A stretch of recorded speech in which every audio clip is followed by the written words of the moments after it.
este planteamiento de reforma del sistema económico capitalista, que es muy interesante, es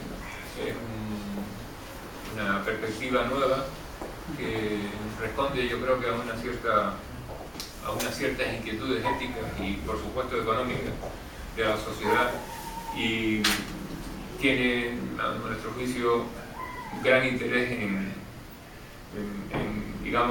tenemos gran interés en difundirlo y apoyar su difusión y respaldarlo. Confío y estoy seguro de que va a ser así, que no será el primer acto, habrá más, y estamos en ese sentido abiertos a la disposición del Grupo de Economía y Bien Común de la Gran Canaria. En primer lugar va a intervenir María Oliva, coordinadora del Grupo de Economía y Bien Común. Luego intervendrá Matías González, de la Facultad del Departamento de Economía Aplicada, José Juan Alejandro Martel y Elena Santana en último lugar. Y acá, entonces, por lo tanto, en primer lugar, María Oliva. Vale. Bueno, yo creo que me voy a poner así sin micrófono a ver si se me oye por acá así un poco más familiar, ¿no? Que me da un poco de corte así con el micrófono. Bueno, yo solamente iba a hacer una pequeña introducción de cómo se formó el grupo aquí en Gran Canaria, que venimos trabajando juntos desde el final de 2012.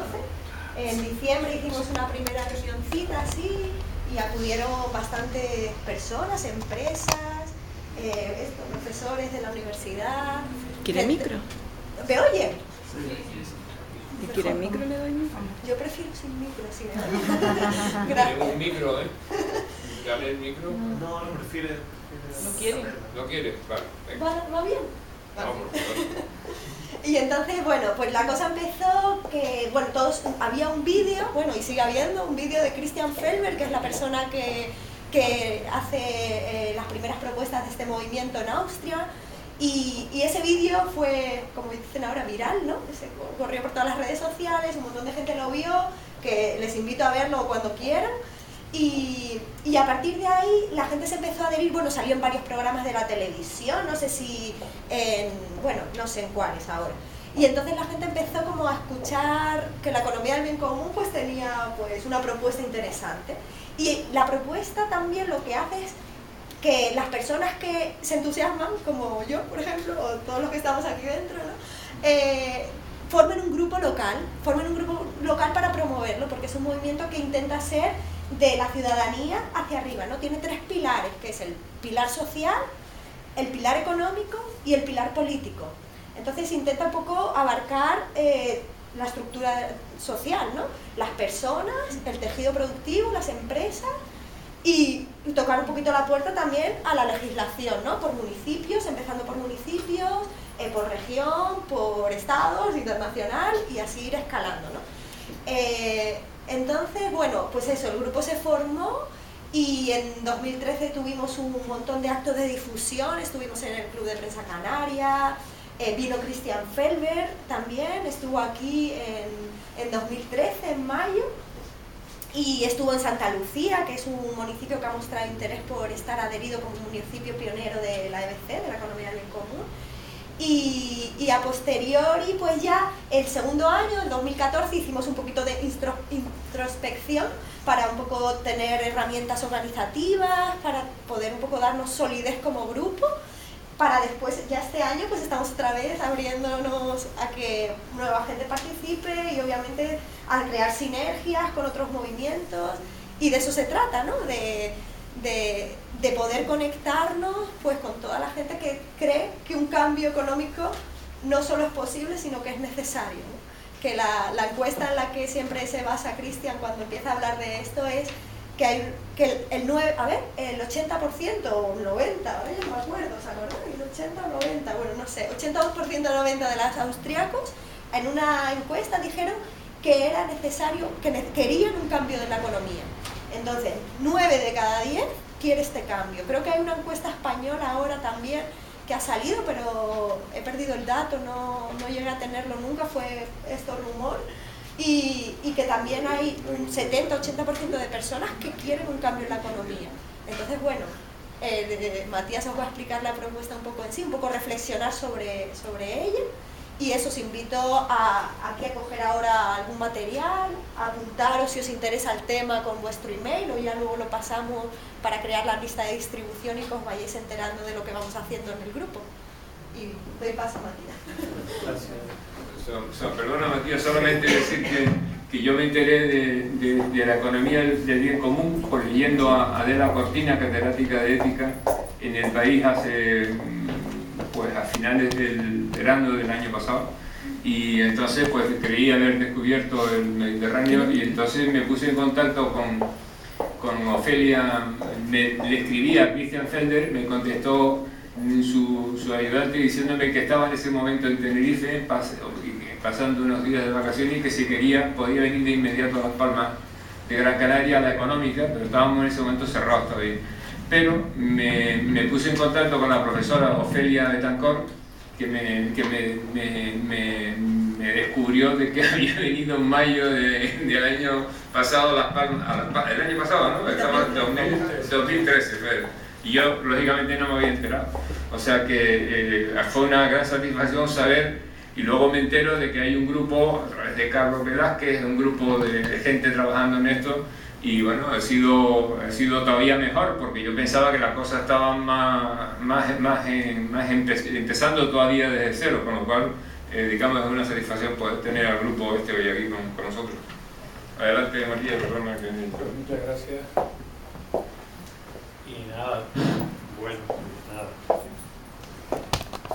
buenas tardes. Yo también, como hace María, no se cura en salud haciendo lo siguiente. Oye, si ustedes quieren de verdad saber lo que es la economía del bien común, se van a internet, se buscan un vídeo corto, mediano o largo de Christian Felber, los hay de 15, 16 minutos extraordinarios, de media hora, ayer estuve viendo uno, los hay hasta de 2 horas, ¿no?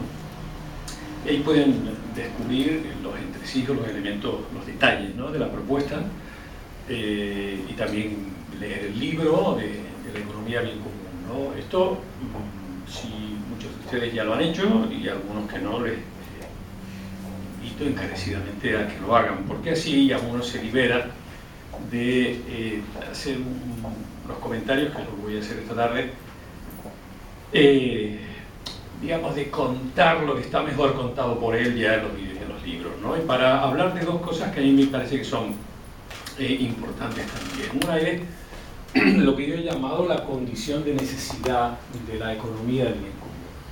O sea, en este periodo histórico que nos ha tocado vivir, ¿por qué podemos afirmar que una propuesta con las características de lo que ¿no?, define a la economía del bien común es una propuesta necesaria en el ámbito internacional, estatal, local, ¿no? Y la otra reflexión que quería hacerles es sobre lo que yo llamaría las condiciones de viabilidad. Hay cosas que podemos creer que son necesarias, pero hay muchísimas cosas que seguro que todos creemos que son necesarias que ocurrieran en la vida en general o en nuestra vida, en nuestros entornos más cercanos, y sin embargo por un conjunto de factores nunca acaban de ocurrir. ¿Qué es lo que convierte a esos procesos en procesos realmente viables, en procesos con probabilidades de ocurrir, ¿no? Y bueno, en particular a la economía del bien común, ¿qué puede hacer la economía del bien común? Que, como decía antes María, efectivamente nace en 2010, más o menos, por ponerle una fecha, porque todo al final te acaba teniendo un antecedente del antecedente del antecedente, y bueno, seguro que Cristian andaba pensando cosas de estas hace mucho más tiempo, pero digamos que cristaliza en 2010, 2015 son 5 años solo, es un periodo muy corto de tiempo en el que más o menos 1.700, 1.800 empresas en 20, 30 países se han adherido a los principios de la economía del bien común y tratan de llevarlos a cabo a través de un procedimiento estructurado muy concreto, que es evaluándose con respecto a un conjunto de principios o de parámetros como, ¿verdad?, como la contribución a la dignidad humana o la contribución a la solidaridad, cuán solidarias son las empresas cuando desempeñan su actividad, o cuántos son de viables en el sentido medioambiental, cuántos cuidan los recursos y el medio ambiente que utilizan, o cuántos fomentan la participación de la gente en la toma de decisiones en el seno de las propias empresas, o cómo son sus relaciones con el entorno, si contribuyen activamente a mejorar las condiciones económicas y sociales del entorno donde se desenvuelven o no, etcétera, ¿no? Entonces, bueno, la esencia de la propuesta de la economía del bien común gira en torno a una herramienta que está muy bien pensada, que es el resultado de muchas reflexiones, de muchos debates, de círculos cada vez más amplios, de pensadores, de empresarios y de gente y de colaboradores de muy diverso tipo, y esa herramienta trata de guiar los pasos. Se supone, y es lo que la economía del bien común sostiene, que si logramos acumular cada vez más actores, personas, empresas, organizaciones, administraciones que abracen los principios de la economía del bien común, estaremos poniendo en marcha de verdad esa transformación social. Por tanto, es un tema muy interesante porque la economía del bien común es en realidad una propuesta, es decir, la podemos leer como tantos otros manifiestos, pero es sobre todo un movimiento social.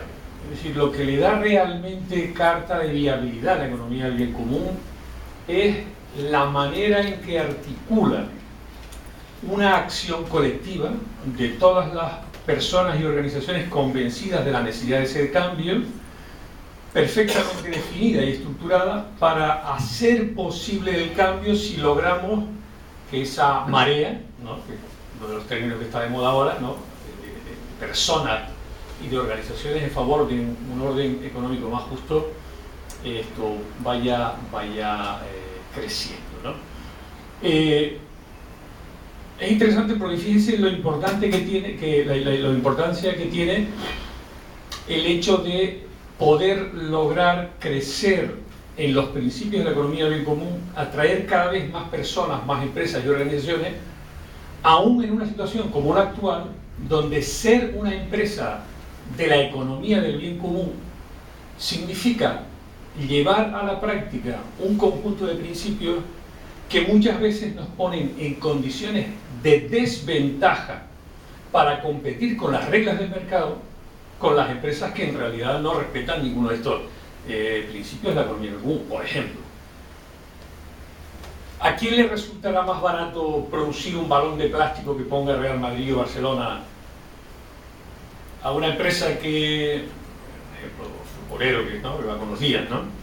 A una empresa que utiliza trabajo infantil, que paga peor a las mujeres que a los hombres y utiliza mucho trabajo femenino, que no tiene ningún problema en utilizar los residuos y verterlos en cualquier lugar, en lugar de tratarlos, lo que representaría un proceso adicional y por tanto más costes para la empresa, ¿no? Evidentemente esta empresa es capaz de colocar en el mercado esa pelotita a un coste más bajo que una empresa que pague salarios dignos, que una empresa que no utilice trabajo infantil, que una empresa que trate de no contaminar, que una empresa que trate de llevar a cabo sus procesos de una manera participativa, ¿no?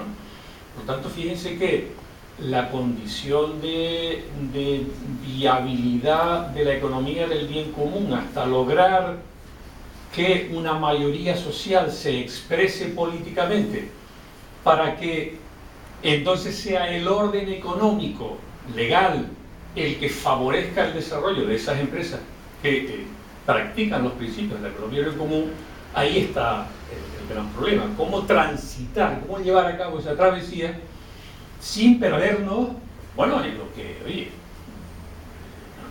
no descubro nada nuevo si les digo que evidentemente la economía del bien común no es en la historia de la humanidad la primera utopía o la primera propuesta emancipadora que ha operado, ¿no? Hay muchas otras propuestas que anteriormente, con otros nombres, economía social, economía solidaria, etc., han lanzado su propuesta hace décadas, incluso hace siglos, ¿verdad? También, ¿no? La economía social es tan antigua como los primeros socialistas utópicos, siglo XIX, etc., ¿no? Y sin embargo, bueno, son todavía pequeñas lágrimas, iba a decir gotas, pero a veces son lágrimas, ¿no?, de sufrimiento en un océano donde la economía que sigue medrando, las empresas que siguen siendo importantes, las empresas que siguen apareciendo en el IBEX 35, las que cotizan en bolsa, las que apadrinan cátedras en las universidades, las que financian los principales think tanks, donde se generan las opiniones que luego tienen reflejo en los medios de comunicación, en definitiva las que modelan nuestra forma de ver la vida, ¿no? son todas estas, ¿no? Por lo tanto, digamos, la condición crítica de viabilidad de una economía del bien común, que hasta que no seamos capaces de expresarnos políticamente, y ya luego hablaré un poquito de esto, 2 minutitos nada más, para modificar el ordenamiento económico y favorecer a aquellas empresas que trabajan para promover el bien común, ¿a través de qué instrumentos? Bueno, Felber los tiene muy claros, ¿no? en el libro, ¿no? ¿Cuáles son los instrumentos que pueden favorecer que las empresas que practican el bien común salgan adelante? Bueno, ustedes podrán imaginar, y además que son muy lógicos, ¿no? Fundamentalmente, las comerciales tienen menos interés, pero sobre todo financieros y fiscales, ¿no? El acceso y las condiciones del crédito, por un lado, y por otro lado, sobre todo la fiscalidad.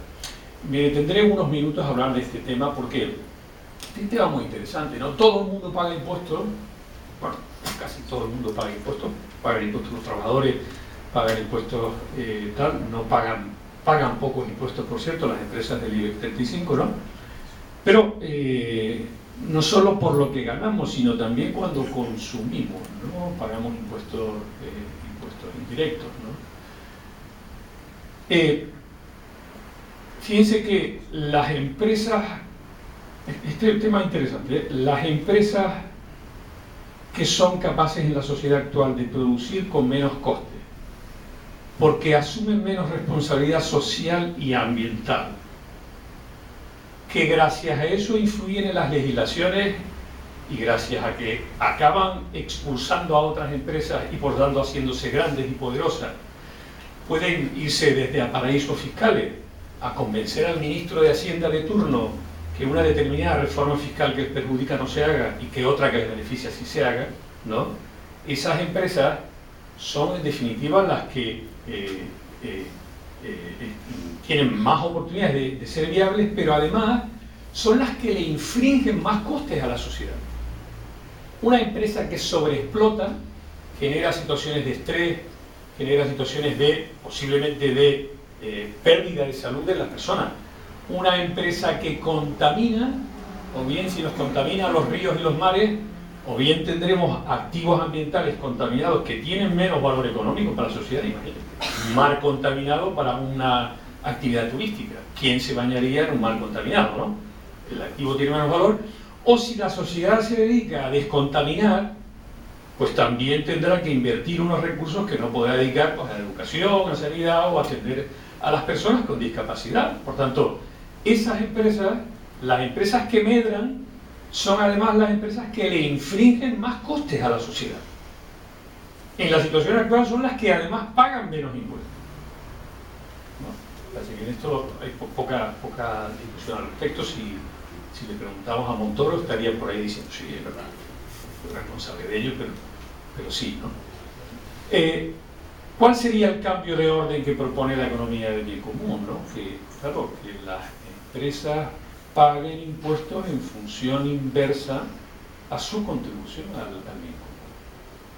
Que las empresas, ¿no?, que cuidan el entorno porque usan recursos reciclados o porque invierten en procesos que emiten aire más limpio o emiten aguas residuales menos contaminadas o generan menos residuos que tratar, o que hacen que la gente enferme menos, no solo física sino psicológicamente también, porque son capaces de generar buenos ambientes de trabajo, porque dan sentido a la vida laboral de las personas, invitándolas a participar en el diseño, ¿no?, de las estrategias empresariales, qué producir, cómo producir, etcétera, etcétera.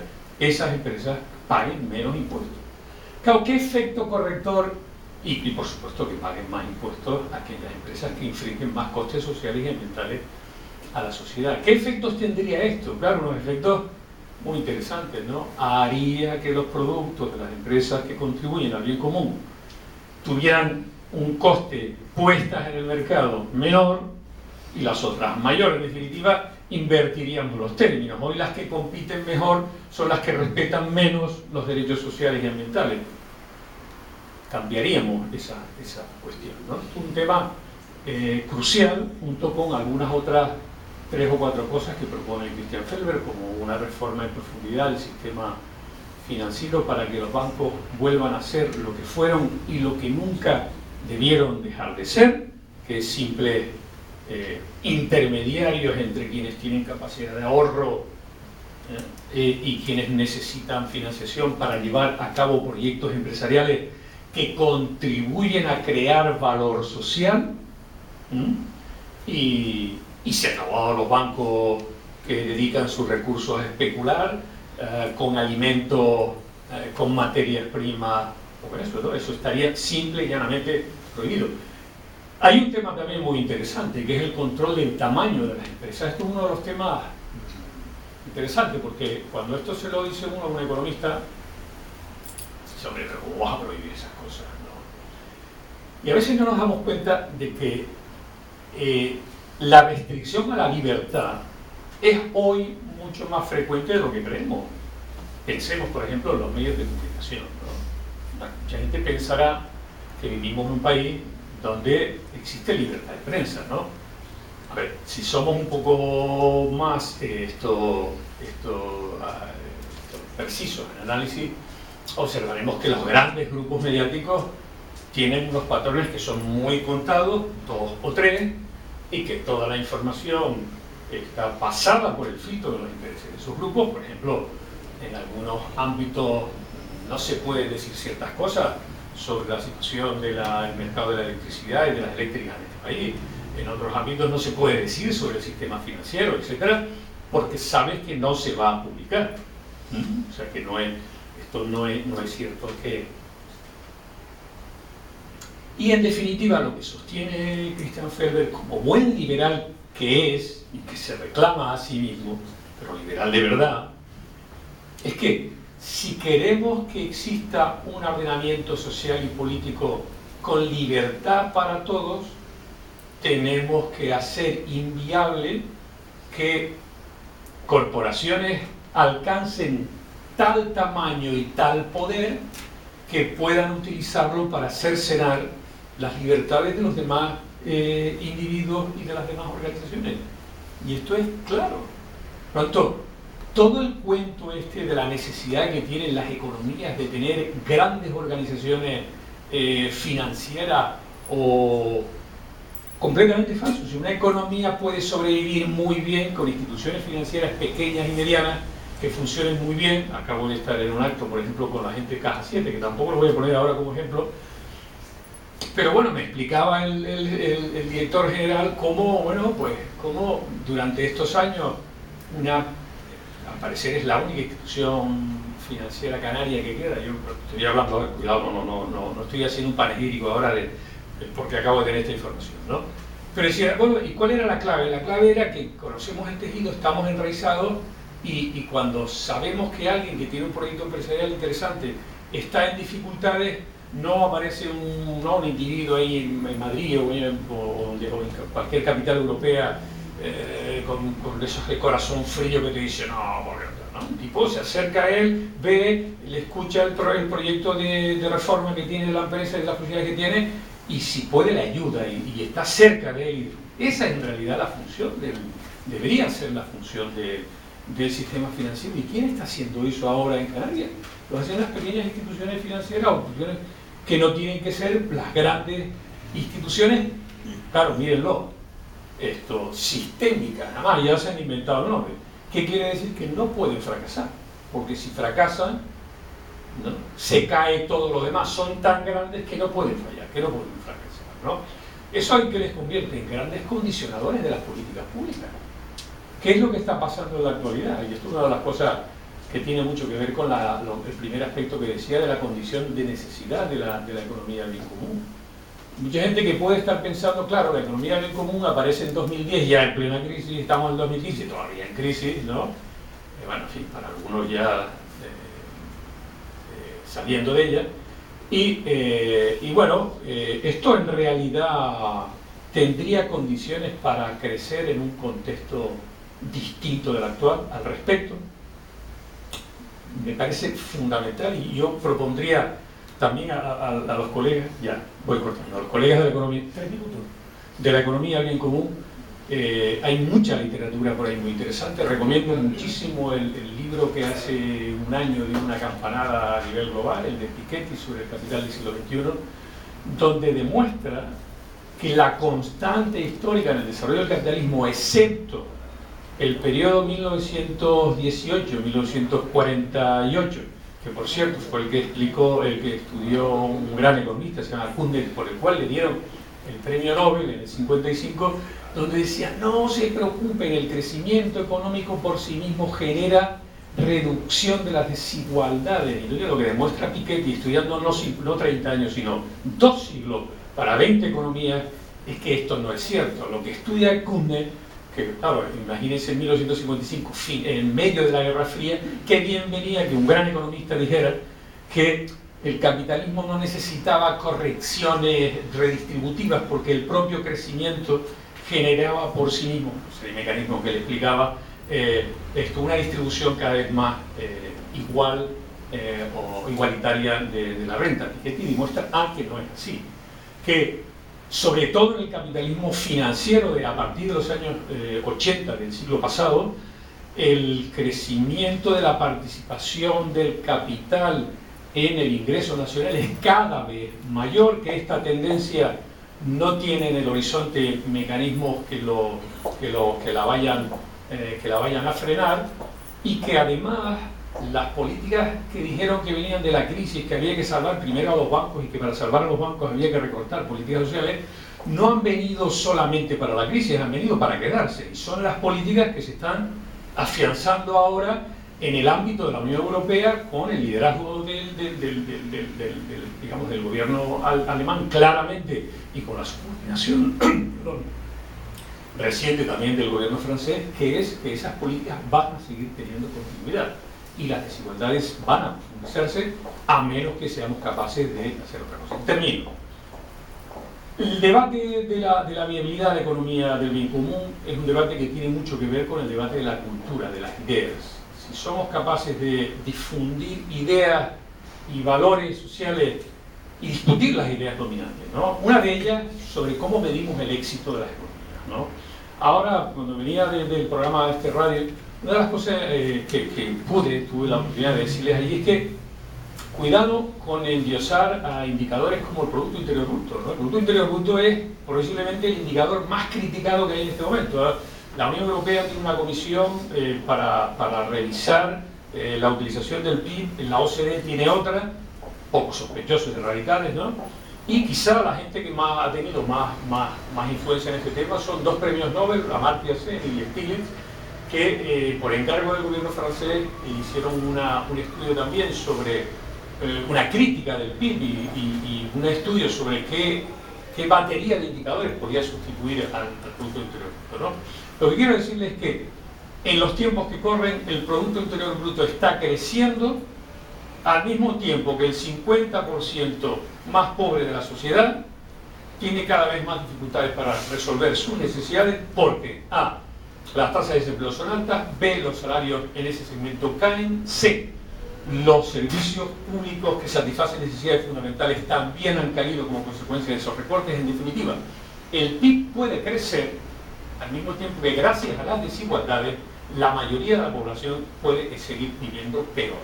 Por lo tanto, tenemos que combatir esto también, porque si no, digo, no, hombre, claro, ya lo están diciendo por ahí, solo tenemos que esperar a que el crecimiento económico vuelva cada vez a enganchar más gente y a salir de la situación que estamos, la inmensa mayoría de la gente. Esto posiblemente por esa vía no lo vamos a lograr, ¿no? Y yo creo que esto es un tema importante, ¿no? Tenemos que convertirnos en agitadores y en difusores de que otro orden económico es posible y es necesario, y que la clave de ese nuevo orden que podemos hacer que venga está en nosotros mismos, ¿no? Fíjense que si cuando pensamos en una cosa como el precio pensamos en que algo que vale 3 céntimos más barato, si yo lo compro, llego mejor al fin de mes, por ejemplo. Todas las cosas que tenemos que discutir nosotros. Puede ser algo extraordinariamente engañoso. Porque si lo que es 3 céntimos más barato es de 12.000 kilómetros de distancia, está producida por empresas que causan enfermedad a las personas y al medio ambiente, a la sociedad en su conjunto, si sumamos todos esos costes, le está costando mucho más ese bien particular. Al final lo vamos a pagar si destrozamos el medio ambiente, siendo menos viable, y si no lo destrozamos porque pagamos para restaurarlo, porque tendremos que pagarlo vía impuestos. Pero tenemos que madurar como ciudadanos y como consumidores mucho, y hacer de los actos de consumo actos de verdadero empoderamiento. Tenemos capacidades desde ahí, desde la ciudadanía que se expresa políticamente, pero también desde la ciudadanía que se expresa económicamente, de realizar una verdadera, o de promover esa verdadera transformación social desde la conciencia de que somos poderosos cuando actuamos con conciencia y cuando actuamos también colectivamente. Es decir, cuando actuamos en el marco de una orientación concreta, como puede ser, por ejemplo, la economía. Con esto lo dejo, gracias, y perdón porque seguro que me pasé unos minutos, ¿no?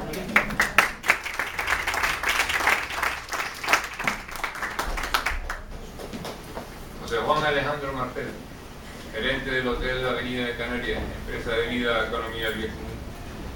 Sí. Hola, buenas tardes.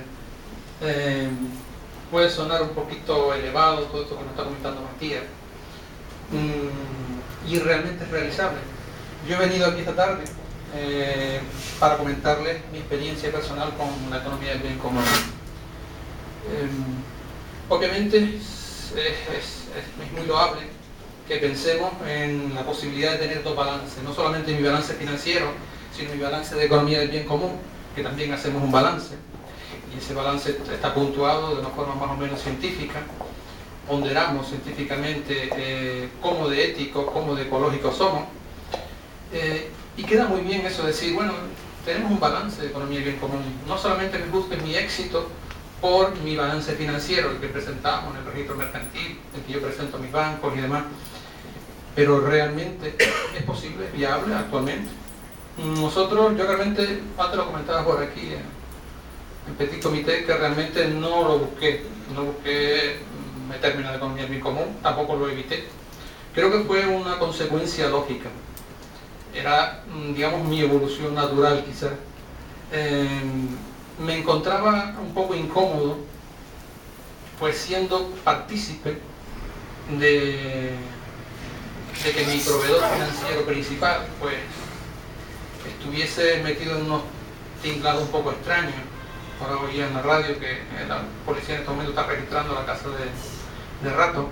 Oía que la ministra pues elevaba alerta 1, el tema del barquito en Playa del Inglés.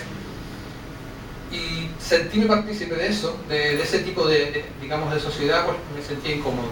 Tengo la gran suerte de poder hacer lo que me gusta, eso es muy importante. Y quiero hacerlo bien. Quiero, cuando voy por la mañana al trabajo, a mi empresa, quiero sentirme realizado. Eso me lo da con el bien común, incluso sin otro añadido. Realmente es economía del sentido común. A veces pensamos en los dos principales baremos que se basa en la ecología y la ética. Quien crea ahora mismo que la ecología sigue siendo cositas de salvar ballenas en el Ártico, va equivocado. Ahora mismo, no, hace un ratito en un periódico alemán online, pues aparecía ya catástrofe medioambiental en dunas de Maspalomas. Si yo fuese un padre que viniese a Gran Canaria, que estuviese pensando en comprar mi billete de vuelo, mi vacaciones en Gran Canaria, pues no lo iba a hacer, porque van a chapotear mis niños ahí en la basura que nos esté echando ese barco ruso, ¿no? Con lo cual no tiene nada que ver con salvar los ballenas en el Ártico, es pura supervivencia.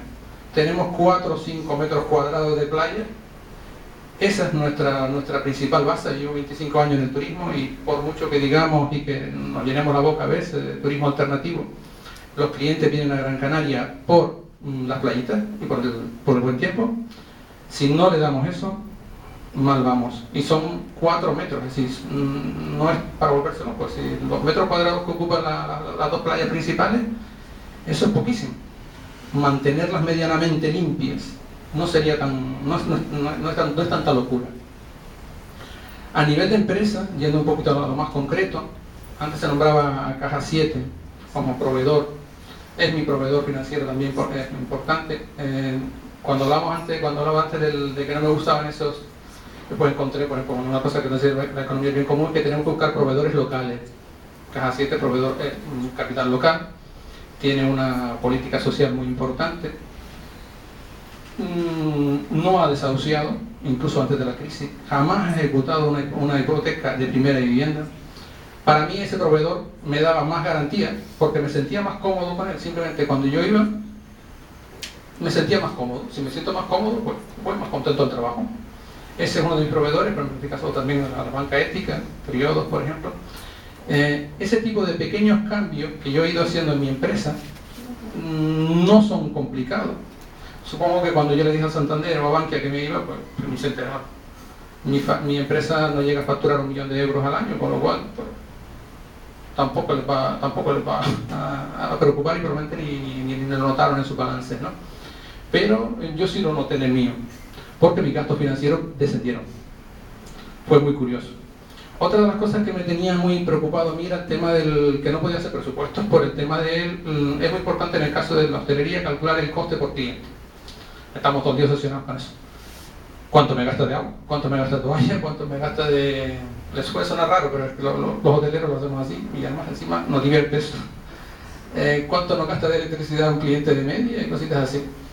Pues difícil lo tiene, porque empiezas con un presupuesto a lo largo del año, trazas unos precios que siempre la trazas con el año 2016, por ejemplo, ahora estamos ya negociando invierno 2016, los precios. Si yo tengo que decir a TUI, le tengo que decir al otro, oye, mis precios van a ser tanto porque mis costes van a ser tanto, y yo, pues claro, con la electricidad cómo se mueve, pues no les puedo decir cómo difícil es eso. Hasta que alguien me propuso una vez, dice, bueno, ¿por qué no cancelas todos estos contratos que tienes? Yo me iba cambiando de Endesa, siempre, ¿no? O sea, todas las comercializadoras posibles, ¿no? ¿Por qué no pasas de ese tipo de cosas y compras directamente? Bueno, pues lo hicimos a través de un proveedor, a través de un broker. Nosotros compramos directamente cada 6 horas de energía. No, supongo que claro, obviamente, como pasó con Bankia, como pasó con el otro y con Santander, pues Endesa, pues como que le dio probablemente igual, porque nosotros gastamos, tenemos una media de unos 60 kilovatios, eso para ellos es agua de borraja.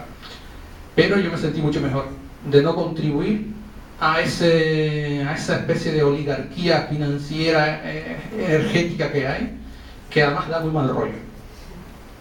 Yo estoy súper contento de que yo compro directamente en pool, en el mercado energético, cada 6 horas lo que voy necesitando. Y lo compro a precio de mercado. Sé que no voy a comprar, yo le digo a mi broker, no compres a más de esto, con lo cual ya yo puedo prever mis costes. Porque yo sé a cómo estoy dispuesto a pagar mi energía. La sorpresa, pues, también fue interesante, ya que nos estamos ahorrando unos 1.000 euros mensuales en electricidad. Es decir, probablemente esos 1.000 euros eran los beneficios de mi antiguo proveedor. Y así han ido cayendo poco a poco todos esos pequeños mitos. Hombre, no digo que no, que a veces tuvimos miedo. Miedos con respecto a veces a cambios importantes. Cambios importantes con respecto a los trabajadores, con respecto a inversionistas. Siempre se tiene un poquito incluso cuando cambiamos a un proveedor, pues tienes miedo que ese nuevo proveedor te vaya a fallar. Pero lo que nos estamos encontrando sobre todo son sinergias muy positivas. Cambiamos a nuestro proveedor de lavandería, a nuestro proveedor de productos de alimentación. Estamos intentando crear, porque antiguamente, y además vivo mucho más feliz. Porque antes, pues, acostumbrado, llevo 25 años ya en este tema, me estaba acostumbrado a, si llego a un trato con el que me vende las manzanas, por ejemplo, pues la idea era yo gano, hacer el trato en el que yo salga beneficiadísimo. y él salga perdiendo, porque si él sale perdiendo, que yo salgo ganando. Esa es la idea principal. Pero claro, después estás con la mosca detrás de la oreja porque de las manzanas te las va a cobrar. Y te engaña con los kilos, te puede con las calidades, y estás todo el día en su vivir. Tienes que estar todo el día pensándole cuando entra la mercancía, el pescado, la cantidad de productos que entran en un hotel es como lo de una casa multiplicado por 10. Tienes que estar todo el día controlando precios, calidades, ¿no? Con los trabajadores, pues 100% lo mismo. Si tú aprietas al máximo el trabajador, esa es lo importante, sacarle el jugo. Pero claro, cuando le aprietas mucho y no confías en él, claro, después tienes que estar vigilándole, poniendo tarjeta para ver a la hora que entra, a la hora que sale, a ver si no te roba la mercancía, a ver si no sé qué, a ver si sale cuando sale a fumar, porque sean los 5 minutos, que no sean los 15. Pero eso hay otra posibilidad de hacer las cosas. Yo lo he ido probando, ya llevamos algún tiempito, y las ventajas han sido todas muy, muy interesantes. A nuestros proveedores, algunos han tenido que ser cambiados y a otros les hemos dicho, bueno, vale, me vas a vender manzana, un momento, para por ahí. Yo te voy a pagar, nosotros en este caso pagamos a 24 o 48 horas como máximo a nuestros proveedores, como acto, digamos, de buena voluntad hacia ellos, para que en principio no le miramos nunca el precio final, le decimos lo que queremos y cuál es nuestra actitud. Si el proveedor lo entiende, nos responde de una forma positiva. Si no lo entiende, simplemente buscamos a otro. Y lo cierto es que ahora mismo los proveedores nos están respondiendo de una forma muy correcta, y yo vivo mucho más tranquilo. En el caso de los trabajadores, incluso me ha pasado algo muy curioso. Le hemos dado libertad completa de horario, de tareas. Ya no hay una persona, ya yo no vengo y le digo, señorita, usted trabaja el lunes por la mañana, conoce tu tarea, quiero que des lo mejor de ti, y de hecho lo están dando. Y ahora me está pasando un caso contrario, y ves que ahora me sobra personal. Ahora tendría que despedir a alguien, porque están trabajando de una forma tan motivada y eficiente que ahora me falta. Ahora tengo ese pequeño problema, es que realmente me sobra media limpiadora todos los días. En este caso lo que hemos hecho es compensar y que se vayan antes, por ejemplo, no limitarle.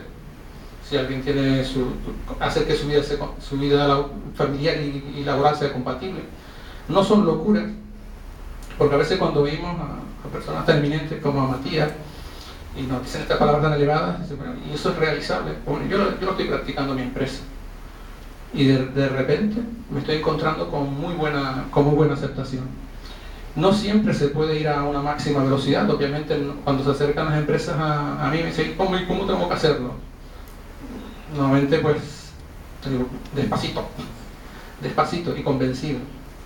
Despacito y convencido. No hay que lanzarse directamente a cosas muy, muy complicadas, pero sí que se pueden hacer pequeños cambios estructurales que nos vayan dando pequeños cambios a corto plazo, que nos vayan dando soluciones a largo plazo.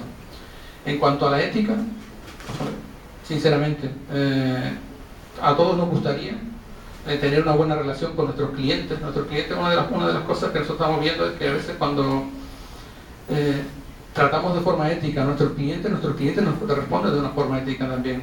Es muy habitual en los hoteles tener unos precios que varían según si hay feria, no sé qué, ahora mismo está cerrado el Corte Inglés, el hotel está lleno, pues yo podría pues bueno, me quedan hoy 2 habitaciones, pues la subimos. Eso se llama revenue management en tema, en argot más de casa, ¿no? Y en este caso nosotros lo que hacemos es darle un precio lineal a nuestros clientes a lo largo del año, para que él sepa exactamente, oye, este es mi precio, estos son mis costes, quedan claros, yo te lo voy a exponer, este es mi precio y mi precio va a ser lineal. Me pasó, y de hecho creo que fue cuando, digamos, que yo un poquito desperté también con el tema de los precios. Estaba yo comiendo exactamente con la directora de un hotel, una colega abajo, y pues descubrimos que por las noticias que estaban dando en la cafetería aquella, pues había un volcán en Islandia entrando en erupción y que se cancelaba una. Ella lo que hizo fue llamar al hotel directamente y dijo directamente la palabra el doble, es decir, que las tarifas las multiplicarse por 2. Esos costes de oportunidad. Necesitas habitación porque te has dejado tirado del avión, no puedes salir, necesitas mi hotel, necesitas alojarte, pues paga el precio que te estoy pidiendo. Se busca siempre ya los precios no se elaboran pensando en el coste que yo he tenido y en mi beneficio comercial, sino cuánto está el cliente dispuesto a pagar por la habitación esta noche. y así un poquito a buscar el beneficio en este momento. Obviamente decir que voy a cobrar esta noche podríamos cobrar por una habitación, si me quedan 2 podría pedirle 150 euros y si me lo pagaran los clientes. Apostamos nosotros en el pasado, desde el año 2013, por mantener nuestros precios lineales, no hacer este tipo de precio de temporada que le llaman. Y lo que estamos teniendo por parte de nuestros clientes es una respuesta muy positiva. Es decir, ellos saben cuál es nuestra política y nuestros clientes, el 90% son repetidores. Clientes que nuestro hotel es un hotel bastante sencillito. Clientes que vienen de otras cadenas hoteleras que han estado quizás 10, 15 años. Nosotros nos dedicamos sobre todo a lo que es al turismo comercial, a hacer lo que es viajantes de negocio y entidades gubernamentales. Hemos creado una fidelidad en los clientes, en los trabajadores. A veces es tan sencillo como, por ejemplo, en este caso, ofrecer a los trabajadores en Cantar agradecidos cuando el cliente dice, no, mira que aquí entras con contrato, ellos le llaman fijo, el contrato que no es temporal. Ya con eso los trabajadores se quedan súper contentos. Una cosa tan sencilla, tío. ¿Por qué no lo vas a hacer? ¿Por qué no lo vas a hacer? En cuanto a ecología, a pesar de que puedas pensarse de que es un sobrecosto, buscamos todo el tema de buscar productos orgánicos y demás. Los clientes están muy convencidos cuando se les comenta, mira, realmente sí, el año pasado antes de empezar, nosotros dábamos el desayuno de forma gratuita, era una de las cosas que hacíamos en el hotel. De repente empezamos a cobrar por el desayuno 4 euros, que es mi coste. Empezamos a cobrar el desayuno 4 euros porque simplemente buscábamos queso local, pues lo más ético posible. Nosotros incluso llegamos a visitar las granjas, cómo vivían los animales, cómo se alimentaban. Los tomates comprobamos la trazabilidad, me dice que son biológicos, sí, vale, de acuerdo, vamos a comprobarlo. ¿Dónde viene este producto? Las toallas libres de trabajo infantil, Comunidad Europea, que se ha utilizado para clorarlo, no utilizar esos tipos de productos que luego se lanzan a los ríos y demás. Obviamente eso supone un coste, un sobrecoste. Cuando se lo trasladamos al cliente y los clientes se quedan, oye, ¿por qué me cobras ahora el desayuno? Si hasta hace 3 o 4 meses era gratis. Si yo hace 3 o 4 meses compraba la bollería esa pues envasada, industrial, con grasas hidrogenadas, ahora pues tengo una señora desde las 4:30 de la mañana amasando harina y haciendo los pastelitos y haciendo el queque y haciendo las magdalenas, nosotros con nuestra propia harina, con nuestra propia azúcar. Buscaron la que nosotros seleccionamos, no cualquier azúcar, y ese coste se lo hemos trasladado a usted. Realmente, cuando se lo explicamos al cliente, pues directamente pues decía, uy, chapo, pues estoy dispuesto a pagar esos 4 euros sin ningún problema. Dábamos una media de unos 40 con el desayuno gratis. Obviamente si lo da gratis, pues lo típico, el café más barato, la bollería esa industrial más barata, una cosita más simplita, ¿no? Que saliese a coste bajito. Desayunamos unas 40, 50 personas. Ahora si el hotel está, como hoy por ejemplo, que estamos casi al 100%, pues un 90% que vas a desayunar y encima están pagando.